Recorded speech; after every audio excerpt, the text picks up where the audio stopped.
सभी लोग जानते हैं कि 24 जून 2024 के दिन पड़ रहा है आषाढ़ महीने का पहला सोमवार। दोस्तों, आषाढ़ महीने का पहला सोमवार है, मतलब भगवान शिव जी का सबसे प्रिय दिन है। तो भाई, इस दिन की महत्वता बहुत ही ज्यादा बढ़ जाती है। और दोस्तों, इसी दिन किया जाने वाला पंडित जी द्वारा बताया गया एक दीपक वाला उपाय जरूर करना चाहिए, क्योंकि दोस्तों आषाढ़ महीने का पहला सोमवार, इस दिन भगवान शिव जी बहुत बहुत आसानी से प्रसन्न होते हैं, क्योंकि आषाढ़ महीने का महत्व बहुत ही ज्यादा होता है और महादेव जी इस दिन आपको इतना कुछ प्रदान करते हैं जितने की आपने कभी कल्पना भी नहीं कर सकते हैं। इसलिए यह मौका अपने हाथ से बिल्कुल भी जाने मत देना। तो इस दिन आप सभी लोगों को एक दीपक वाला उपाय जरूर करना। यह उपाय बहुत ही खास उपाय हैं और बहुत ही अचूक उपाय हैं। और दोस्तों, इस वाले उपाय को ज्यादा लोगों ने किया नहीं है, इसीलिए जो भी लोग इस एक दीपक वाले उपाय को इस आषाढ़ महीने का पहला सोमवार के दिन करेंगे, सीधी सी बात है भाई, उस उपाय का जो फल है वह आप लोगों को बहुत ही जल्दी मिलेगा और बहुत बड़ा होकर मिलेगा, क्योंकि इस उपाय के बारे में ज्यादा लोगों को पता नहीं है। इसलिए दोस्तों, आप लोगों को भी यह उपाय 24 जून 2024 के दिन पड़ रहा है, आषाढ़ महीने का पहला सोमवार के दिन जरूर कर लेनी चाहिए। दोस्तों, इस दिन को आप लोगों को अपने हाथ से बिल्कुल भी नहीं जाने देना चाहिए। दोस्तों, अगर आप लोग अपने घर धन प्राप्ति चाहते हो, आप लखपति बनना चाहते हो, करोड़पति बनना चाहते हो, आप चाहते हो कि आपके घर में पैसा आता रहे, कभी भी पैसा आना बंद ना हो, तो दोस्तों आप लोगों को इस 24 जून 2024 के दिन पड़ रहा है आषाढ़ महीने का पहला सोमवार, इस एक दीपक वाला उपाय जरूर करना चाहिए। दोस्तों, इस उपाय को करने से आपके जीवन में कितनी भी समस्या क्यों न हो, वह सारे समस्याओं का अंत हो जाएगा। आपके घर में धन नहीं आता है, धन आता भी है तो वह टिकता नहीं है, या फिर और भी कहीं प्रकार की समस्या आपके जीवन में चली आ रहा है। इसका एक ही कारण है, आपके घर में कोई ना कोई दोष है, चाहे वह पितृदोष हो सकता है या मंगल दोष हो सकता है या फिर और भी कहीं प्रकार की दोष हो सकता है। लेकिन अगर आप इस उपाय को सही विधि से कर लेते हैं तो आपको उन दोषों को पता लगाने का भी जरूरत नहीं है। आपका जो भी समस्या है, जो भी परेशानियां हैं, उसका अंत जरूर होगा। और दोस्तों, इस उपाय में आप लोगों को एक भी रुपया खर्च करने की जरूरत नहीं है, आपको सिर्फ एक दीपक की जरूरत पड़ेगी, जो कि आपको अपने घर में बहुत ही आसानी से मिल जाएगा। तो चलिए अब समझते हैं कि इस एक दीपक वाले उपाय को आपको कैसे करना है, किसको करना है, किस समय करना है। तो चलिए दोस्तों, अब हम सीधा चलते हैं उस एक सबसे बड़े दीपक वाले उपाय के बारे में जानने के लिए, जिस उपाय को आपको 24 जून 2024 के दिन पर रहा कहा है आषाढ़ महीने का पहला सोमवार के दिन करना है। तो सबसे बात करते हैं कि यह उपाय करना किसको है, कौन यह बात दीपक तैयार कर रहा होगा। तो हम आपको यहाँ पर बता दें, माताओं बहनों को विशेष रूप से यह वाला दीपक तैयार करना है और उनको ही यह वाला उपाय विशेष रूप से मतलब करना है। ठीक है, बाकी कर तो कोई भी पुरुष भी सकता है, बड़ा घर का जो होता है वह भी कर सकता है, पर मुख्य रूप से माताएं बहनें उपाय को करेंगी तो ज्यादा बेहतर होगा। अब चाली समझते हैं कि इस उपाय को आपको कैसे करना है, किसको करना है, दीपक कैसे बनाना है और किस समय यह उपाय करना है। तो सबसे पहली बात, यह उपाय सिर्फ और सिर्फ सोमवार के दिन का है। जब भी सोमवार पड़ जाए तो आपको यह उपाय जरूर कर लेना है। लेकिन करना कैसे है, तो देखिए, आषाढ़ महीने का पहला सोमवार के दिन आपको शाम के समय प्रदोष काल में यह वाला उपाय करना है। समय की बात करें तो देखिए, प्रदोष काल का लगभग शाम के 6 बजे से लेकर 7 बजे के बीच का एक समय होता है, पर अगर कोई लेट भी हो जाता है तो 8 बजे तक भी यह वाला उपाय कर सकता है। प्रदोष काल का जो मुख्य समय होता है वह 6 बजे से 7 बजे के बीच का होता है, तो इस समय के बीच में यह वाला उपाय आप कर सकते हो। और अगर थोड़ा लेट भी हो जाए तो भी आप लोग यह वाला उपाय कर सकते हो। तो इसके बाद में बात करते हैं उपाय की सामग्री की। जैसा कि हमने आपको बताया कि यह एक दीपक वाला उपाय है, तो इस एक दीपक वाले उपाय में आपको एक दीपक की जरूरत पड़ेगी। तो इस उपाय को करने के लिए हमें सबसे पहले एक दीपक तैयार करना पड़ेगा। वह दीपक कैसा होगा, वह दीपक हम आपको बताते हैं कि कैसा होगा। तो देखिए, यहाँ पर जो आप दीपक लेंगे ना, वह मुख्य रूप से मिट्टी का दीपक लेंगे। यहाँ पर आटे का दीपक आप ना ले तो ज्यादा बेहतर होगा। बाकी हम तो आपको मिट्टी के दीपक लगाने का ही यहाँ पर बता रहे हैं। तो आपके पास जो भी दीपक हो, पुराना भी दीपक है तो उसको साफ करके इस्तेमाल कर लेना, और नया दीपक है तो भाई फिर और भी अच्छी बात है। तो आपको करना क्या है, सबसे पहली बात सुन लो। अब देखो, एक दीपक हम जब तैयार कर रहे हैं तो उसके अंदर हम बाती भी रखेंगे और उसके अंदर कुछ चीज भी डालेंगे, तो वो भी आप लोग सुन लो कि इस दीपक के अंदर आप बत्ती कौन सी रखोगे। तो देखो, बहुत सारे लोग यहाँ पर मतलब उनको यह बात पता है कि देवताओं के लिए हमेशा गोल बात ही लगती है, पर उनको यह बात नहीं पता है कि पितरों के लिए भी हमेशा गोल बाती नहीं लगती है, उनके लिए लगती है लंबी बाती। जब भी आप पितरों के लिए आप कभी भी दीप दान करो या दीपक लगाओ तो हमेशा लंबी बाती लगाना, गोल बाती का दीपक के लिए नहीं लगाया जाता है। इस बात का ध्यान रखना, ठीक है। तो यह दीपक भी हम अपने पितरों के लिए लगा रहे हैं, क्योंकि सोमवार के दिन ही पितरों के लिए होता है, हमारे घर से दुख और समस्याओं को दूर करने के लिए होता है। तो इस दीपक के अंदर आप लोगों को एक लंबी बात तैयार करनी है। अब बाती भी अगर बाजार की बत्ती इस्तेमाल कर रहे हो तो भी ठीक है, लेकिन अगर आपको उपाय का फल पूरा प्राप्त करना है तो आप अपने घर में ही रुई लाकर उस रुई से अपने हाथों से एक लंबी बत्ती बनाकर इसके अंदर रखना अपने हाथों से। जो हम भगवान के लिए, भगवान को प्रसन्न करने के लिए, हमारे पितरों के लिए प्रयत्न करते हैं, उपाय करते हैं, तो वह उनसे और ज्यादा प्रसन्न होते हैं। तो हो सके तो भाई थोड़ी सी रोई लेकर उसकी लंबी बाती बना लेना। और अगर आप इस उपाय को गोल बत्ती की मदद से करना चाहते हैं तो कर सकते हैं। तो क्या करना, अपने अगर गोल बत्ती लिया है तो उसे दीपक के अंदर डाल देना, और अगर रुई की बत्ती लिए है तो उसे भी दीपक के अंदर डाल देना। अब यहाँ तक आपका दीपक तैयार हो चुका है, आपने बाती भी रख दी है, आपके पास मिट्टी का दीपक भी आ गया है। अब दोस्तों, इसके अंदर डालना क्या चीज है, तो देखो, विशेष रूप से सबसे पहली आपकी कोशिश क्या होनी चाहिए कि इसके अंदर हम शुद्ध देसी गाय का घी डाले पितरों के लिए जला रहे हैं। और पितरों के साथ में यह दीपक भगवान शिव जी के नाम का स्मरण करके भी जलाया जाता है, तो इसलिए इस दीपक के अंदर शुद्ध देसी गाय का घी ही डालेंगे, इसके अलावा और कुछ भी नहीं डालेंगे। अब दोस्तों, जैसे ही आप लोग इस दीपक के अंदर शुद्ध देसी गाय का घी डाल लें, अब आपका यह दीपक पूर्ण रूप से तैयार हो जाता है, ठीक है। अब दीपक जैसे ही तैयार हो जाता है तो आप इसे किसी भी प्लेट या पूजन वाली छोटी सी थाली के अंदर रख लेना, या जो भी पूजन की थाली हो उसके अंदर आप लोग रख लेना, ठीक है।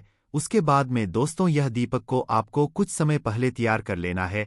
जैसे ही आप इस दीपक को तैयार कर लेते हैं तो आपको उपाय को करने के लिए निकल जाना है। सोमवार का शाम के समय प्रदोष काल में यह वाला उपाय करेंगे, 6 बजे से 7 बजे के बीच में, या 8 तक भी करेंगे तो भाई आधे घंटे पहले आप इस दीपक को तैयार करके रख लेना, ठीक है। जल्दबाजी में मत करना, बिल्कुल आराम से मन और भाव से भगवान शिव जी के नाम का स्मरण करते हुए, पितरों का ध्यान करते हुए ही इस दीपक को आप लोग तैयार करना, क्योंकि यह दीपक भी हम उन्हीं के लिए तैयार कर रहे हैं। तो जैसे ही आपका दीपक तैयार हो जाता है, उसके बाद में आप लोगों को घर से निकल जाना है, तो अपने साथ में अपनी माचिस भी लेकर निकलना, ठीक है। ऐसा ना हो कि आप माचिस भूल गए और फिर घर पर वापस आए, ऐसा नहीं करना है। किसी और से माचिस लोगे तो इस उपाय का फल उसको भी मिल जाएगा, तो इस बात का ध्यान रखना। तो अपने घर से उपाय को करने के लिए इस आषाढ़ सोमवार के दिन शाम के समय प्रदोष काल में निकलना, और हो सके तो अपने साथ में कुछ चावल के दाने या कुछ फूल की पंखुड़ियां ले जाना, क्योंकि कभी भी हम कोई भी दीपक रखते हैं तो सीधा जमीन पर नहीं रखते हैं, उसके नीचे पहले कुछ चावल के दाने या फूल के पंखुड़ियां रखते हैं, उसके बाद ही उसके ऊपर दीपक हम लोग रखते हैं। इस बात का आप लोग ध्यान रखना। तो कुछ चावल के दाने रख लेना या तो कुछ फूल की पंखुड़ियां रख लेना। अब आपको करना क्या है कि आप लोग अपने घर से निकलना, कहाँ पर निकलना, किसी भी नदी, बावड़ी या तालाब के पास में। आपके पास बहुत सारे ऑन ऑप्शंस यहाँ पर मिलेंगे, पर जो सबसे पहले मतलब मुख्य रूप से हैं वह है, आपके घर के पास में कोई भी नदी है, पवित्र नदी, तो आपको उस पवित्र नदी के तट पर जाना है, घाट पर जाना है। अगर जा सकते हो तो पहले नंबर पर नदी पर ही जाना है। अगर वहां पर नहीं जा सकते तो किसी भी बावड़ी, आपकी घर के आसपास कोई बावड़ी या कुआं हो तो भाई वहां पर जाना। वहां पर भी ना जा सको तो भाई आपके घर के पास में जो भी तालाब हो, जो सरोवर होता है, वहां पर जाना। आपको हमने 3 जगह बता दी। अब वहां पर जाकर करना क्या है, तो देखो, जैसे आप पवित्र नदी के स्थान पर गए हो तो पवित्र नदी के पास में ही एक शुद्ध अच्छी सी जगह देख लेना। ऐही घाट होते हैं जहां तक है, तो भाई आपको एक अच्छी सी जगह देख लेना है। इस बात का आप लोग ध्यान रखना, यह जो दीपक आप तैयार करके लेकर आए हो, इसको आपको जल में प्रवाहित नहीं करना है, जल के अंदर इस दीपक को नहीं चलाना है। इस दीपक को आपको वहीं पर नदी के घाट पर एक अच्छी सी जगह देखकर वहां पर रखना है।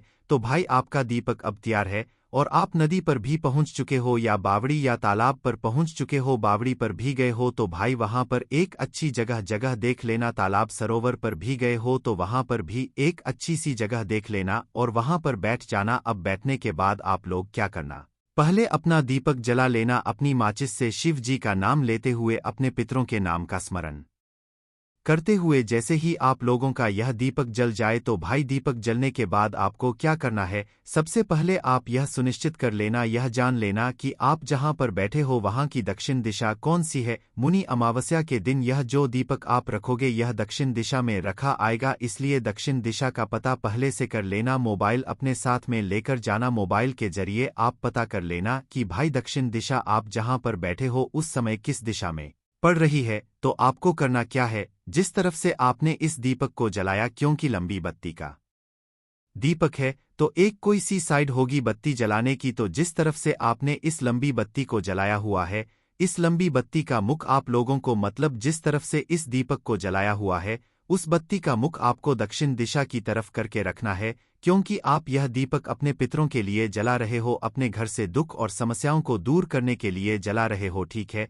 तो पहले दक्षिण दिशा देख लेना, दक्षिण दिशा की बाती का मुख करके इस दीपक को आप लोग उस नदी के घाट पर रख देना या बावड़ी या सरोवर के घाट पर, जो भी अच्छी जगह हो वहां पर दक्षिण दिशा देखकर इस बाती का मुख करके उस साइड करके रख देना। जब इस दीपक को रखो तो अपने भगवान शिव जी का भी नाम लेना, उनके मन ही मन जाप करना, साथ ही में अपने पितरों का भी स्मरण ध्यान से कर लेना। स्मरण करने के बाद आप उनसे प्रार्थना कर लेना, आपके घर में सुख संपदा वो बनाए रखें, सुख शांति बनाए रखें, आपके घर में कभी कोई दुख परेशानी या रोग वगैरह कुछ भी ना आए, ऐसे आपको वहीं के वहीं दीपक जलाने के बाद प्रार्थना कर लेना है। अब देखिए दोस्तों, आप जैसे ही यह उपाय कर लेते हैं, प्रार्थना कर लेते हैं, आप अपने घर पर वापस आ सकते हैं।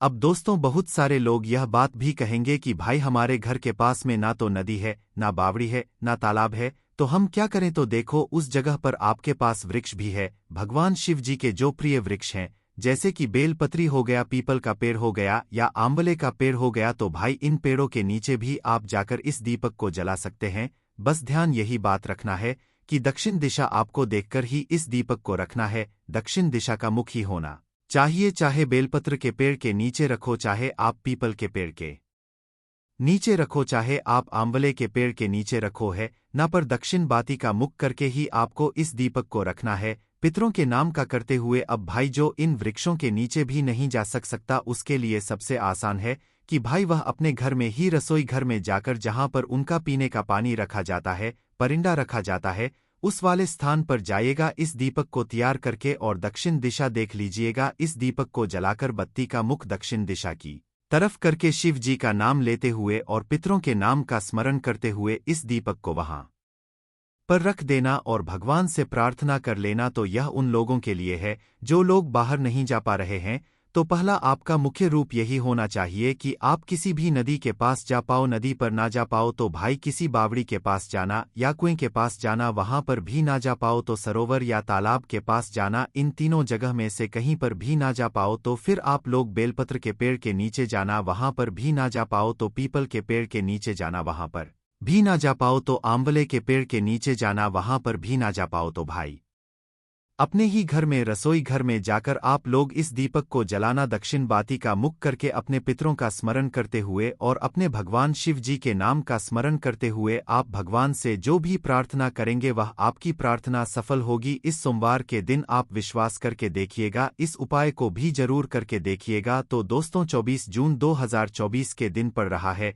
आषाढ़ महीने का पहला सोमवार के दिन आप लोगों को यह उपाय जरूर कर लेनी चाहिए। यदि आपके जीवन में चलती चली आ रहा है, समस्या रुक नहीं रहा है, तो आप महादेव जी की कृपा से आप अपने जीवन में बहुत ही उन्नति करें, बहुत ही आगे जाएं। तो पूरी सच्ची श्रद्धा और पूरे विश्वास के साथ इस वीडियो को लाइक कर दीजिए और कमेंट बॉक्स में लिख दीजिए ओम नमः शिवाय, हर हर महादेव। और एक काम कीजिएगा, इस वीडियो को जितने लोगों तक आप पहुंच सकते हैं उतने लोगों तक पहुंचा दीजिएगा, ताकि लोगों का भला हो सके। शिव पुराण में साफ साफ लिखा हुआ है कि जो भी व्यक्ति लोगों का भला करेगा, महादेव जी की कृपा उस व्यक्ति पर हमेशा बनी रहेगी। तो अगर आप चाहते हैं कि आपका भला हो, महादेव जी की कृपा हमेशा आप पर बनी रहे, तो तुरंत ही वीडियो को लाइक कर दीजिए और जितने लोगों तक पहुंचा सकते हैं उतने लोगों तक पहुंचा दीजिए। दोस्तों, अगर आप चाहते हैं कि पूरे साल भगवान भोलेनाथ का आशीर्वाद आपके घर पर बना रहे, भगवान भोलेनाथ के आशीर्वाद से साल 2024 में आपके घर की बरकत हो, आपके घर की उन्नति हो, तो बस आपको यह छोटा सा उपाय करना है जो आपको हम बताने जा रहे हैं। देखिए, कल सोमवार के दिन सुबह आपको अच्छी तरीके से नहा लेना है, सफ़ेद कपड़े पहनने हैं, क्योंकि भगवान भोलेनाथ की पूजा में जब भी सफ़ेद रंग के कपड़े पहने जाएं वह पूजा तुरंत सिद्ध हो जाती है। अब आपको एक लोटा लेना है तांबे का, उसमें भर लेना है गंगाजल। गंगा जल मार्केट में बड़ी आसानी से आपको मिल जाएगा। अब आपको इसी एक लोटे जल को लेकर भगवान भोलेनाथ के मंदिर जाना है और ध्यान रखिएगा शिवलिंग पर अपना मुख उत्तर की तरफ रखिएगा, क्योंकि शिवलिंग के उत्तर की तरफ भगवान भोलेनाथ और माता पार्वती जी का वास होता है। अभी इस एक लोटे जल को आपको अपने हाथों से धीरे धीरे शिवलिंग पर अर्पित कर देना है, छुड़ा देना है। अब जब यह पूरा लोटा आपका जल खाली हो जाए तब शिवलिंग से गिरते हुए थोड़े से जल को अपने लोटे में भर लीजिए और इसी जल को लाइए अपने घर पर, इसका छिड़काव कर दीजिए। अगर इतना सिर्फ आपने 1 जनवरी के दिन कर लिया तो इतना ही करने भर से आपके घर की हर नकारात्मक शक्तियों का नाश हो जाएगा और पूरे साल आपके घर पर सकारात्मक ऊर्जा का वास बना रहेगा। और ध्यान रखिएगा दोस्तों, जिस घर में भी सकारात्मक ऊर्जा का वास होता है उस घर की बरकत होती है, उस घर की उन्नति होती है, घर में सदैव भगवान भोलेनाथ की कृपा बनी रहती है। तो इस उपाय को करना मत भूलिए। और अभी तक आपने वीडियो को लाइक नहीं किया है, वीडियो को लाइक कर दीजिए। दोस्तों, अगर आप चाहते हैं पूरे साल आपके घर पर धन का आगमन बना रहे, पूरे साल आपके घर पर धन की वर्षा हो, महादेव जी की कृपा से पूरे साल आपके पास इतना धन आए, फिर आपको धन संबंधित किसी भी प्रकार की परेशानी का सामना न करना पड़े, तो सिर्फ आपको यह करना है कि कल सोमवार की सुबह को आपको एक लोटा जल ले लेना है। आपको किसी भी पूजा दुकान से एक छोटा सा डमरू खरीद लेना है और भगवान भोलेनाथ के मंदिर जाना है। सबसे पहले एक लोटे जल को आपको शिवलिंग पर अर्पित कर देना है। इस डमरू को आपको शिवलिंग से छुआ लेना है, घर पर लाना है और अपने घर की पूजा घर पर स्थापित कर देना है। सिर्फ इतना उपाय आपको सोमवार के दिन करना है। अब आपको प्रत्येक सोमवार को इसी डमरू को धूप दिखाना होगा। इतना उपाय अगर आपने कर लिया दोस्तों, यकीन मानिए इतना उपाय करने के बाद भगवान भोलेनाथ की कृपा से पूरे साल आपको धन संबंधित किसी भी प्रकार की परेशानी का सामना नहीं करना पड़ेगा। आपके जीवन में धन आना शुरू हो जा, आपके जीवन में जो धन आएगा उसमें वृद्धि होगी। देखिए, जो डमरू होता है वह भगवान भोलेनाथ का प्रिय यंत्र होता है और शिव पुराण के अनुसार यह उपाय अगर आपने सोमवार के दिन कर लिया तो मानने के चलिए भगवान भोलेनाथ की कृपा से आपके जीवन में धन की वृद्धि होगी। अगला उपाय जो हम आपको बताने जा रहे हैं वह है शत्रुओं से मुक्ति पाने का महा उपाय। दोस्तों, मान लीजिए आपके लाखों शत्रु हैं जिनके बारे में आप जानते तो हैं, लेकिन आप उनका कुछ बिगाड़ नहीं सकते हैं। आपको ऐसा लग रहा है कि कोई आपका दुश्मन जो है वह आपके ऊपर कुछ करवा सकता है, या आपका कोई जानने वाला है जो आपके घर पर काला जादू करवा सकता है। कुल मिलाकर आप तनाव, परेशानी और दिक्कतों से पूरे साल बचे रहना चाहते हैं। तो दोस्तों, बस आपको यह करना है कि कल सोमवार के दिन आपको सुबह के वक्त एक लोटा जल लेना है, किसी भी पूजा दुकान से एक छोटा सा त्रिशूल खरीद लेना है, भगवान भोलेनाथ के मंदिर जाना है, शिवलिंग पर एक लोटा जल अर्पित करना है, त्रिशूल को शिवलिंग से छुआ लेना है और अपने घर पर लाना है, पूजा घर पर स्थापित कर देना है। सिर्फ इतना उपाय अगर आपने कर दिया तो दोस्तों, आपके लाखों शत्रु भी आपके खिलाफ खड़े हो वह आपका कुछ नहीं बिगाड़ पाएंगे, क्योंकि यह बात तो हर व्यक्ति जानता है कि भगवान भोलेनाथ अगर किसी व्यक्ति को आशीर्वाद दे दें तो उस व्यक्ति का साक्षात काल भी कुछ नहीं बिगाड़ सकता है। और यह उपाय अगर आपने कर लिया तो पूरे साल आपके घर पर कोई व्यक्ति कुछ भी करवाने की कोशिश करेगा वह कुछ भी आपका नहीं बिगाड़ पाएगा। भगवान भोलेनाथ की कृपा से आप बिल्कुल सुरक्षित रहेंगे पूरे साल और अपने जीवन में बहुत उन्नति करेंगे, बहुत ही आगे जाएंगे। तो इस बात पर वीडियो लाइक कर दीजिए और कमेंट सेक्शन में लिख दीजिए ओम नमः शिवाय, हर हर महादेव। दोस्तों, बहुत कम लोग यह बात जानते हैं कि जो रुद्राक्ष है वह भगवान भोलेनाथ के आंसुओं से उत्पन्न हुई थी। और अगर आप चाहते हैं कि महादेव जी का आशीर्वाद आप पर और आपके परिवार पर बना रहे तो आपको सिर्फ यह करना है कि आपको सोमवार के दिन एक रुद्राक्ष की माला लेकर के आना है, एक लोटा दूध लेना है। ध्यान रखिएगा दोस्तों, सिर्फ दूध आपको लेना होगा और भगवान भोलेनाथ के मंदिर जाना है। सबसे पहले आपको शिवलिंग पर एक लोटा दूध अर्पित करना है, रुद्राक्ष की माला को अपने हाथ में पकड़ना है और भगवान भोलेनाथ के बीज मंत्र का जाप 108 बार आपको करना है, क्योंकि 108 की संख्या भगवान भोलेनाथ को बहुत प्रिय है। बीज मंत्र है श्री शिवाय नमस्तुभ्यम। दोस्तों हम फिर से रिपीट कर दे रहे हैं, श्री शिवाय नमस्तुभ्यम। अब इसी रुद्राक्ष की माला को आपको अपने घर पर लाना है और अपने घर की पूजा घर पर स्थापित कर लेना है और प्रत्येक सोमवार को नहाने के बाद इसी माला को लेकर के इस भी मंत्र का जाप आपको करना है जो हमने आपको बताया है। सिर्फ इतना उपाय अगर आपने कर दिया तो यकीन मानिए दोस्तों, महादेव जी की कृपा से आपको मोक्ष की प्राप्ति होगी। पूरा साल आपका बहुत ही कल्याणकारी गुजरेगा और महादेव जी की कृपा से आपके जीवन में आपका भाग्य प्रबल हो जाएगा। अब इस वीडियो को यहीं पर समाप्त करते हैं, लेकिन आपसे हाथ जोड़ करके निवेदन था, वीडियो लाइक करना मत भूलिए और चैनल